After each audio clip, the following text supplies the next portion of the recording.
Everybody, John Sewell here from Florida Auction Network LLC out of Panama City, Florida. You were looking at a 91 International with a DT 466 coming from the City of Niceville over here in Florida. As you can see, the passenger side of the windshield is spiderweb.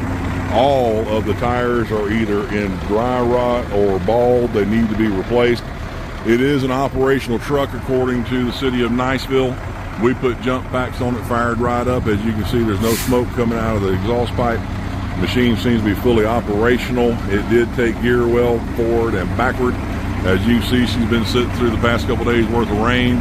We've got some water coming out of the bed right now, so that's a pretty good sign that it holds water and it's coming out where it should. The bed looks like it's in pretty good shape. I don't see anything spewing, spurting, or leaking hydraulic fluid.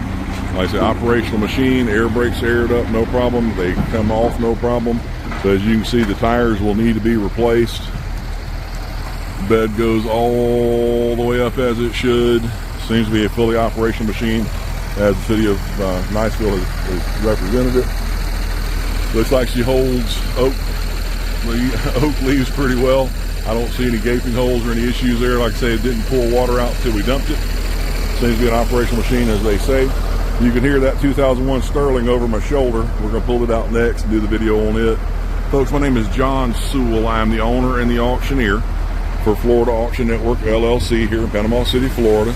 This truck is going to be sitting over in Niceville at one of their yards. You'll be responsible for going over and jumping it off and taking it with you. If you have any questions, my name is John Sewell. I'm the owner and the auctioneer. You can reach me at 850-896-2343. Once again, that's 850-896-2343. Thank you.